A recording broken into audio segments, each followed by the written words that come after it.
हमारा तो आरजेडी से कंपटीशन है। हम लोग आरजेडी से लड़ाई लड़ना है। मैं विधायक बनूं ना बनूं, एक क्रिकेट एकेडमी जरूर मैं खोल दूंगा जी। मैंने बोला है 20 लाख से 5 से 10 करोड़ तक का 500 उद्योग मैं बैकुंठपुर में लगवाऊंगा। हमारा हेल्पलाइन नंबर होगा, उस पे विधायक हेल्पलाइन नंबर पे फोन करेंगे।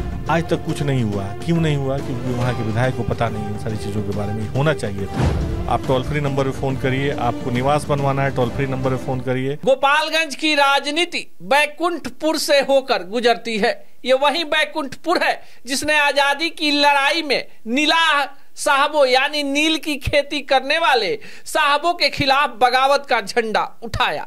आमतौर पर इस क्षेत्र की चर्चा इसलिए कि ये क्षेत्र शुरू से ही बगावती तेवर का रहा है। आज हमारे साथ विकास सिंह हैं जो बैकुंठपुर विधानसभा क्षेत्र से भाजपा के टिकट पर चुनावी तैयारी में लगे हैं। अब विकास सिंह जो हैं बिहार के एक ऐसे परिवार से आते हैं, उस परिवार की भी अपनी चर्चा है, क्षेत्र की भी चर्चा है। सबसे पहले आपका स्वागत है। बहुत धन्यवाद अनूप जी। चलिए हम बातचीत की शुरुआत ही कर लेते हैं। चुनाव 2 महीने के बाद है। विकास सिंह आए हैं, युवा हैं। प्रधानमंत्री कहते हैं कि युवाओं को टिकट देना है। बैकुंठपुर में क्या हो रहा है? मुझे लग रहा है कि बैकुंठपुर में टिकट हमको मिलेगा। हम लोग युवा हैं और युवाओं का साथ है, तो मुझे लगता है कि बैकुंठपुर में जिस तरीके से हमको सहयोग मिल रहा है, सपोर्ट मिल रहा है, तो मुझे लगता है कि प्रधानमंत्री मोदी जी की तरफ से हमको टिकट दिया जाएगा और हम लोग चुनाव जीतकर आएंगे। देखिए, बैकुंठपुर पर हम इसलिए भी आपसे सवाल पूछ रहे हैं कि बैकुंठपुर से 2015 में मिथिलेश तिवारी चुनाव जीतते हैं। आमतौर पर माना जाता है कि जातीय समीकरण वहां पर बहुत मायने रखता है, लेकिन मिथिलेश तिवारी के चुनाव जीतने के बाद 2020 की बात कर लें तो वहां पर 2 एनडीए के प्रत्याशियों के आपसी वर्चस्व के कारण ये सीट आरजेडी के पास चल जाती है। विकास सिंह का क्या एजेंडा है, थोड़ा विस्तार से जानने की कोशिश करेंगे कि 2025 में क्या बदला है, कैसे मैनेज कर पाएंगे? देखिए, मेरा एजेंडा जाति पाति में है ही नहीं। हम लोग सब जाति के साथ में हैं और हमारा सिर्फ विकास की बात करते हैं। वहाँ इंडस्ट्री कैसे लगेगा उस पर बात करते हैं, वहाँ स्पोर्ट्स का कैसे व्यवस्था होगा उसमें बात करते हैं, स्टेडियम कैसे बनेगा उसमें बात करते हैं, स्किल यूनिवर्सिटी कैसे खुलेगा उसकी बात करते हैं, डिग्री कॉलेज खुलेगा कैसे खुलेगा उसकी बात करते हैं। तो हमारा जो है कि डेवलपमेंट कैसे करें उस पर बात करते हैं। बाकी हम लोग सब समाज के नेता हैं, सब समाज हम लोगों को वोट करेगा, उस हिसाब से हम लोग चल रहे हैं। हम किसी एक जाति के वोट से कोई नहीं जीत सकता, हम भी नहीं जीत सकते हैं, तो हम क्यों जाएं उन सारी चीज़ों में पढ़ने। चलिए विकास सिंह जी, आपसे सवाल इसलिए कि आप बैकुंठपुर में बीजेपी का टिकट चाहते हैं, क्षेत्र में खूब पसीना बहा रहे हैं, जिनसे आपको लड़ना है। कोई पूर्व विधायक है, कोई पूर्व विधायक का पुत्र है और खुद विधायक है, कोई ऐसे भी हैं जिनकी 3 पीढ़ियों से राजनीति चली आ रही है। ऐसे में एक साधारण परिवार, हालांकि आपका परिवार भी कोई साधारण नहीं है, आजादी की लड़ाई से अगर जोड़े तो बहुत सारे लोग आपके परिवार के बड़े ऐतिहासिक भी रहे हैं, लेकिन जो अभी वर्तमान दौर है उसमें खुद को कहां पाते हैं, कैसे मुकाबला कर पाएंगे? देखिए, हमारी लड़ाई आरजेडी से है, दूसरा कोई नहीं है। और आरजेडी में आपको तो पता ही है बैकुंठपुर में क्या स्थिति है, और कुछ हुआ ही नहीं है पिछले 5 साल में। हम लोग जो है एनडीए के टिकट पे हम लोग बात कर रहे हैं। एनडीए से की सीधा लड़ाई आरजेडी से है जी। और निश्चित रूप से आप देखें तो जो सहयोग है, जो अब युवा बुजुर्ग जो भी सब लोग हैं हमारे साथ घूम रहे हैं, सब लोग मेहनत कर रहे हैं। सबको डेवलपमेंट चाहिए, ना कि सिर्फ झूठ मूठ का राजनीति, इसको फंसाओ उसको जोड़ो, ये सारा कहानी अब नहीं चलेगा। अब सिर्फ और सिर्फ डेवलपमेंट की बात हुई, कैसे बैकुंठपुर का विकास हो, सर्वांगीण विकास हो, कैसे जो छोटी छोटी समस्याओं को लेकर लोग उलझे रहते हैं, जो एक विधायक के लेवल का चीज़ है वो नहीं हो पाता है, उन सारी चीज़ों को करना है। उन सारी चीज़ों के लिए हम लोग बहुत सारा प्लान करके आगे बढ़ चुके हैं और मुझे लगता है टिकट मिलता है तो आरजेडी दूर दूर तक लड़ाई में नजर नहीं आएगी। विकास सिंह को मिथिलेश तिवारी का एक नाम है, चेहरा है। 2015 में विधायक रहे, 2020 में भी बीजेपी ने चुनाव लड़वाया, 2024 में बक्सर से लोकसभा का चुनाव लड़े, चुनाव हार गए। चर्चा उनके नाम की भी है, पुराने नेता हैं, भाजपा में बड़ी समर्पित हैं। कैसे पार कर पाएंगे मिथिलेश तिवारी के? नहीं, हम तो मिथिलेश तिवारी हमारा कोई कंपटीटर ही नहीं है, उनसे कोई कंपटीशन ही हमारा नहीं है। हमारा तो आरजेडी से कंपटीशन है, हम लोग आरजेडी से लड़ाई लड़ना है। मिथिलेश तिवारी जी हमारे सम्मानित नेता हैं, बड़े भाई सम्मान है, उनका हमेशा सम्मान है। इससे ज़्यादा मैं क्या कर सकता हूँ। हम पार्टी से टिकट मांग रहे हैं, पार्टी के तरफ से मुझे कहा भी गया है तैयारी करिए, तैयारी में लगे हुए हैं। बाकी पार्टी समझे, पार्टी को लड़ना होगा तो लड़ाई की, जिसको एक ही आदमी लड़ेगा ना, एनडीए से तो एक ही आदमी लड़ेगा, कोई भी लड़े। तो मुझे लगता है कि पार्टी मौका देगी और हम लोग नैया पार लगा देंगे। लेकिन एक और नाम है मनजीत सिंह का। हालांकि मनजीत सिंह को नागरिक परिषद में पहले सेटल कर दिया गया है, लेकिन मनजीत सिंह जिस वर्ग का प्रतिनिधित्व करते हैं और 2020 के विधानसभा चुनाव में जिस तरह से बागी प्रत्याशी के तौर पर एनडीए का खेल बिगाड़ दिया, आपको नहीं लगता है मनजीत सिंह का फैक्टर भी बैकुंठपुर में बड़ा है? बिल्कुल, मनजीत सिंह जी बहुत बड़े नेता हैं, लेकिन एनडीए से तो एक ही आदमी को टिकट मिलेगा ना, चाहे जिस उनको मिले, हमको मिले या तीसरे आदमी को मिले, एनडीए से एक ही आदमी को टिकट मिलेगा। मुझे लगता है 2020 काफ़ी पीछे छूट चुका है और वो एनडीए के लिए काफ़ी समर्पित हैं। तो निश्चित रूप से अगर पार्टी हमको टिकट देती है तो सब लोगों का सहयोग रहेगा और मिलजुल कर हम लोग जो है कि बैकुंठपुर फतह करेंगे। लोकतंत्र में हर उम्मीदवार को चुनाव लड़ने की आज़ादी है, अभिव्यक्ति की आज़ादी हमारा संविधान देता है। किसको टिकट मिलेगा, किसको टिकट नहीं मिलेगा, ये तो पार्टी को डिसाइड करना है। पर विकास सिंह बैकुंठपुर का बेटा बनकर समर्पित भावना से, शांत भावना से काम कर रहे हैं। लोगों को रोजगार के लिए कई सारा स्कीम चलाते हैं, काफ़ी एनर्जेटिक युवा हैं, किसी के विरोध में नहीं बोलते। इनको लगता है कि राजनीति भी पॉजिटिव होनी चाहिए। आपको लगता है कि राजनीति पॉजिटिव हो जाएगी? जिस तरह के सोशल मीडिया पर आपके इलाके में जिस तरह की चीज़ें चलती हैं, गाली गलौज, सिलापट तोड़ना, एक दूसरे के ऊपर छीटाकशी करना, ऐसे में बैकुंठपुर में आपको लगता है कि विकास नजर आएगा? यही तो बदलना है हम लोगों को। जो गाली गलौज, युवाओं के पास काम नहीं है, रोजगार नहीं है। और मोदी जी इतना अच्छा काम कर रहे हैं, नीतीश कुमार जी इतना अच्छा काम कर रहे हैं, रोजगार के लिए इतने सारे स्कीम्स आ रहे हैं, लेकिन उन युवाओं तक पहुंच नहीं पा रहे, उनको जानकारी नहीं मिल पा रही है। वही तो बदलाव करने हम आए हैं, वही बदलेंगे, वही बताएंगे कैसे उनको रोजगार मिलेगा, रोजगार के लिए उनको क्या क्या करना होगा। हमने अपने मैनिफेस्टो में, हमारा जो पर्सनल मैनिफेस्टो है कि हम क्या क्या करेंगे, तो उसमें हमारा महत्वपूर्ण मुद्दा ये है कि युवाओं को कैसे, चूँकि अब क्या है कि जो जिनका उम्र 40 साल, 45 साल, 50 साल हो चुका है, वो बहुत कुछ अब नहीं कर सकते, लेकिन हमें यहाँ युवा जो पिलर हैं, जो बैकुंठपुर के पिलर, इस देश के पिलर हैं, उनके लिए काम करा। और निश्चित रूप से हम लोग अगर मौका मिलता है तो एक बैकुंठपुर को हम लोग रोल मॉडल बना देंगे। लोग देखने जाएंगे 243 विधानसभा के लोग कि बैकुंठपुर में आखिर क्या हुआ है। चलिए, बैकुंठपुर सुनते सुनते आपको लग रहा होगा कि आखिर ये बैकुंठपुर क्या है। थोड़ा सा ऐतिहासिक आपको चलते हैं दिघवा दुबौली। मूल जो मार्केट है उसका नाम है दिघवा दुबौली। बैकुंठ अंतिम समय में जब व्यक्ति गमन करता है, बैकुंठ कहा जाता है। और वहाँ पर जो नारायणी नदी का तट है, वहाँ पर कई जिलों के लोग जो हैं अंतिम त्राण के लिए आते हैं। बड़ी बढ़िया कॉरिडोर बना है, किसको क्रेडिट देते हैं? मोदी जी को। मिथिलेश तिवारी को क्यों नहीं? हाँ, उन्होंने काम किया है, तो मैं उनको मना कर रहा हूँ। उन्होंने काम किया है, सम्मानित है, काम किया है। लेकिन हम लोग तो मोदी जी के सब, वो भी सिपाही हैं, हम भी सिपाही हैं। लेकिन विधायक तो मिथिलेश तिवारी बिल्कुल उन्होंने किया है, तो उनको मैं तो कहाँ क्रेडिट तो दे ही रहा हूँ उनको। मैं कहा जिसका क्रेडिट है उसको तो मिलना ही चाहिए। तो आपको लगता है कि मिथिलेश तिवारी ने विधायक के रूप में बढ़िया काम किया बैकुंठपुर के लिए? बिल्कुल, हमें लगता है जो उन्होंने काम किया अच्छा ही किया है। जो घाट है वहां पर जो आरती प्रारंभ हुई, बहुत सारी ऐसी चीजें हैं। बिल्कुल अच्छा काम किया। मैंने क्या बोला कि जो लोग एनडीए के जो लोग हैं वो अच्छा, जो भी आया अपनी जिम्मेदारी को अच्छे तरीके से निभाते हैं, उन्होंने भी अच्छे तरीके से निभाया है जी। लेकिन अभी जो वर्तमान विधायक हैं वो कह रहे हैं कि बांधों का जो सौंदर्यीकरण हुआ, उस पर जो सड़कें बनी, तमाम विकास की योजनाएं बनी हैं, वो उन्होंने किया है। अच्छा, मिथिलेश तिवारी नहीं, हम सवाल पूरा कर ले उसके बाद, चूंकि आप भी संगठन से जुड़े हैं, उस क्षेत्र से जुड़े हैं। मिथिलेश तिवारी विधायक रहने के साथ और विधायक नहीं रहे तब भी उन्होंने उस क्षेत्र के लिए कई बार, उनकी तस्वीरें सोशल मीडिया पर वायरल हुई, कई केंद्रीय नेताओं के पास गए, पैकेज मांग कर लाया, बहुत सारा कार्यक्रम भी वहां पर प्रारंभ कराया। आपको क्या लगता है विकास में क्यों हो जाता है? मैं उन सारी चीजों में नहीं जाना चाह रहा, क्योंकि पिछले 5 साल से जो विधायक आरजेडी के विधायक हैं, तो जवाब उनको देना होगा। आपने जैसे पूछ लिया कि उन्होंने वो घाट बनवाया, आपको पता है, आप ये बता दीजिए ना कि आप माननीय विधायक बता दें कि पिछले 5 सालों में उन्होंने क्या किया है। कोई ऐसा कुछ दिख रहा है बैकुंठपुर में जो उन्होंने किया है? जी, स्टेडियम बनवाने की बात थी, कहाँ स्टेडियम की नेतृत्व, फील्ड पे स्टेडियम बनेगा? आपको तो जाते रहते हैं, आपको दिखा है स्टेडियम? शाहपुर में स्टेडियम बनाने की बात थी, दिखा है?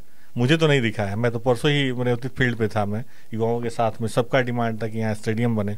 मैंने कमिटमेंट भी किया कि मैं रेवती के लिए कमिटमेंट नहीं किया, लेकिन मैंने ये कमिटमेंट किया, मैं विधायक बनूँ ना बनूँ, क्रिकेट एकेडमी अगले साल अप्रैल में हमारे ट्रस्ट के माध्यम से अगले साल अप्रैल में एक क्रिकेट एकेडमी बैकुंठपुर में बनेगा। चलिए, बड़ी लाइन ट्रेन जो है जैसे ही इनके विधानसभा बैकुंठपुर में प्रवेश करती है छपरा के साइड से, तो पहला स्टेशन आता है कतालपुर। वहां पर एक काफी प्राचीन भगवान शिव का मंदिर है, वहां पर महोत्सव शुरू हो गया। आपको लगता है कि कुछ ऐसी चीजें हैं जो बीजेपी के जो विधायक रहे या बीजेपी के सरकार रही तो बहुत कुछ आपके क्षेत्र को मिला? बिल्कुल, मोदी जी की सरकार रही। आप याद करिए 2014 जब ये सरकार बनी थी तो आपको गोपालगंज जाने में कितना समय लगता था जी, याद है ना? और सरकार बनने के 1 साल भी नहीं लगा, मुझे लगता है कि वहाँ हाईवे बन गया और हम लोग 30 मिनट में या 25 मिनट में मोहम्मदपुर से गोपालगंज चले जाते हैं जी। छोटी लाइनें थी, मोदी जी के आने के पहले छोटी लाइन थी।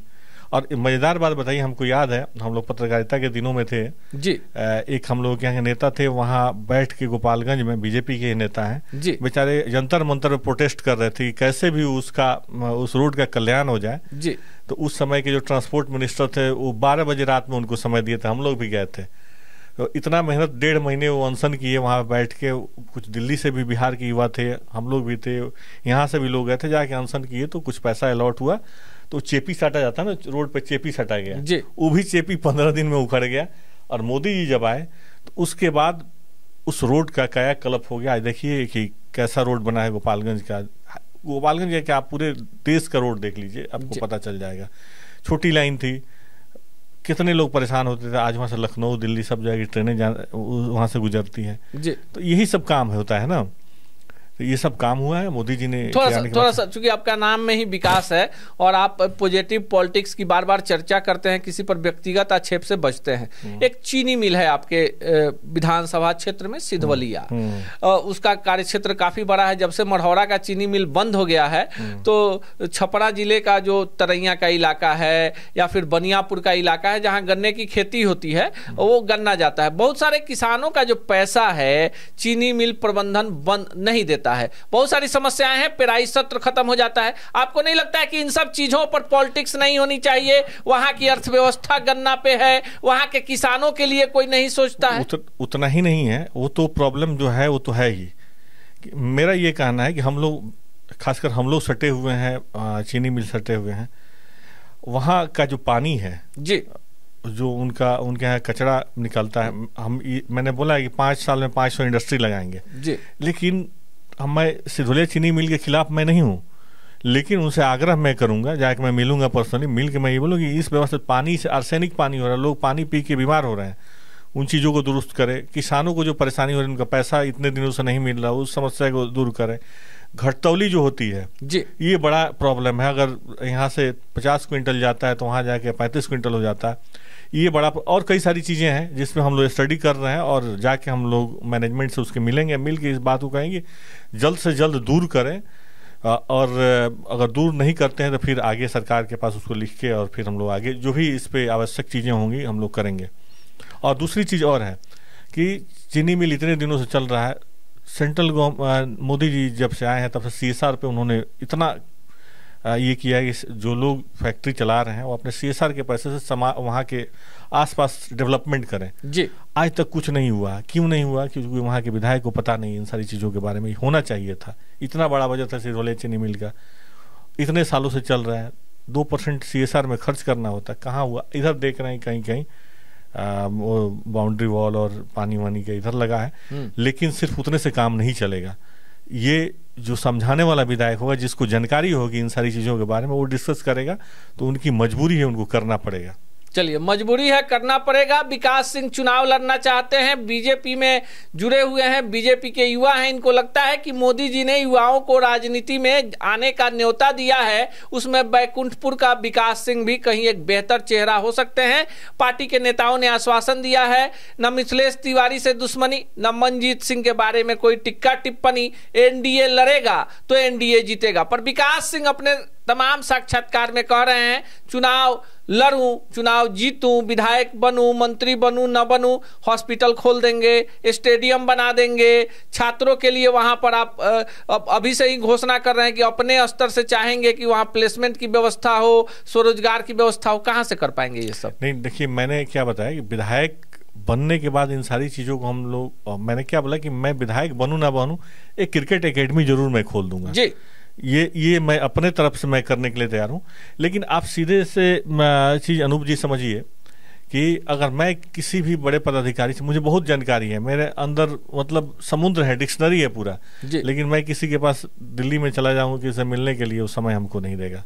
लेकिन एक माननीय विधायक किसी बड़े अधिकारी के पास जाएंगे, लिख के अपना भेजेंगे, भाई ये हमको मिलना चाह रहे हैं, तो वो उनसे आसानी से मिल लेंगे। मैं उदाहरण के तौर पर बता रहा हूँ।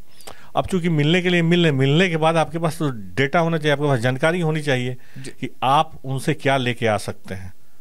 हो सकता है कि आपको मना भी करें, लेकिन अगर आपके पास जानकारी होगी तो आप लेके आएंगे। आप सिंपल सा उदाहरण देखिए ना कि नीतीश कुमार जी ही यहाँ पे उद्योग, इतना सारा उद्योग लगाने की बात की, छोटा छोटा उद्योग के लिए पैसा दे रहे हैं जिसमें 50% सब्सिडी है, लेकिन बैकुंठपुर के कितने लोगों ने फैक्ट्री खोला? नहीं खोलने के पीछे सबसे महत्वपूर्ण प्रॉब्लम ये था कि उनको जानकारी नहीं है। जानकारी मिल भी गया एडवर्टीजमेंट में, तो उसके डॉक्यूमेंट्स कैसे बनेंगे? डॉक्यूमेंट्स के बाद अगर फैक्ट्री लगाते हैं किसी भी चीज़ की, तो उसकी कितनी जानकारी उनको है? इसके अलावा उसके लिए क्या डॉक्यूमेंट्स लगेंगे? फैक्ट्री खुल गई तो रॉ मटेरियल कहाँ से आएंगे, लेबर कहाँ से आएंगे, फिर माल बनेगा तो बिकेगा? इन सारी चीज़ों के लिए तो मैंने इसीलिए कहा है कि जैसे बैकुंठपुर में अगर मैं विधायक बनता हूँ तो अगले 1 महीने के अंदर में काउंसलिंग सेंटर खोलेंगे और युवाओं को सबको काउंसलिंग करके उनको बताएंगे कि आपको किस तरीके की उद्योग लगाना चाहिए। मैंने बोला है 20 लाख से 5 से 10 करोड़ तक का 500 उद्योग मैं बैकुंठपुर में लगवाऊंगा। ये पक्का है और बहुत आसान है। विकास जी, आपका एजेंडा क्या है, चुनावी एजेंडा क्या है? मेरा एजेंडा मैंने तो आपको बताया है कि 5 साल में 500 उद्योग लगाएंगे। कैसे लगाएंगे, इन सारी चीज़ों को भी मैंने बताया। इसके अलावा हमारा क्या है कि बैकुंठपुर की किस डोर स्टॉप डिलीवरी, आप समझते हैं ना कि किसी को किसी भी चीज़ के लिए हमारा हेल्पलाइन नंबर होगा, उस पर विधायक हेल्पलाइन नंबर पे फ़ोन करेंगे और उनको घर बैठे हर तरीके की समस्याओं का समाधान। अगर एम्बुलेंस चाहिए आप टोल फ्री नंबर पे फ़ोन करिए, आपको निवास बनवाना है टोल फ्री नंबर पे फ़ोन करिए, या इस तरीके की कोई भी ज़रूरत की चीज़ें हैं, हमारा टीम जो है, आप खाली उस पर फ़ोन करिए, या अगर आपको एप्लीकेशन चलाने आता है एप्लीकेशन पे जाके आप अपडेट करिए कि ये चीज़ें हमको करानी है, वो चीज़ें आपको घर बैठे वो सारी सुविधाएं मिलेंगी। इसके अलावा मैंने बताया आपको कि क्रिकेट एकेडमी और भी स्पोर्ट्स के लिए एकेडमी का हम लोग व्यवस्था करेंगे जो कि बहुत आसान है। इन सारी चीज़ों को हम करने का काम करेंगे। एक आस जगा रहे विकास के मन में, क्षेत्र के विकास को लेकर ढेर सारे सवाल हैं। हम फिर विकास जी को अपने पॉडकास्ट में बुलाएंगे, आपसे रूबरू कराएंगे और हमारी कोशिश होगी कि माननीय विधायक बैकुंठपुर को भी हम लाएं और उनके 5 साल के रिपोर्ट कार्ड को भी कैमरे के सामने रखें। हमारी कोशिश होगी पूर्व विधायक मिथिलेश तिवारी को भी विकास के मुद्दे पे जनता की अदालत में खड़े करें। मनजीत सिंह को भी हम आमंत्रित करते हैं। लोकतंत्र में चौथे स्तंभ के रूप में हम हैं। हमारी मंशा है कि क्षेत्र के विकास को लेकर चर्चा हो, जात पात पर चर्चा नहीं हो, अपराध का खात्मा हो और बिहार में विकास के नाम पर जिस तरह से तमाम पॉलिटिकल पार्टियां 2025 में एकजुट नजर आ रही हैं, सरकार किसी की बने, विधायक कोई बने, पर विकास का एजेंडा इस बार सर्वोपरि रखा जाए। बाकी बैकुंठपुर वाले विकास सिंह से हुई बातचीत को आप किस रूप में लेते हैं, कितने संतुष्ट हैं? आपके मन में भी अगर कोई सवाल है तो कमेंट बॉक्स में जरूर पूछ डालिए।